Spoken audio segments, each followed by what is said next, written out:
Right, today we're gonna bring our water filters for your Samsung refrigerator. They come in pack of 2. If you're gonna order it, it's gonna take some time, so just be patient.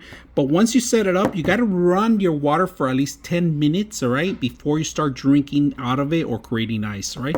Just be assured that you run it for 10 to 15 minutes after setting up. All right, so we're gonna go ahead and remove the old one and add the new one. Counterclockwise, it tells right here it's lock here and it's unlock here. Lock, unlock, remove it. Like I said, it might spill a little bit of water, but this is the old one. We're gonna take it off, and there's a little water here, but we're gonna clean it up as much as we can. All you gotta do is put the new one in. All right, make sure the arrow's pointing up, and just put it up in there, and you'll hear a little clicking sound, and the water starts filtering now.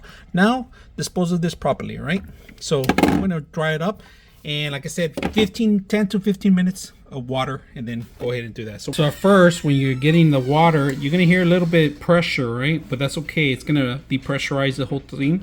And like I said, run it for 10 to 15 minutes. I'm gonna fill this up twice. All right, if you have an advanced refrigerator like I do, you gotta actually teach this refrigerator that you set up the actual thing. So you're gonna look for a need replacement. We already replaced it. We're gonna reset it. So we're gonna go in here.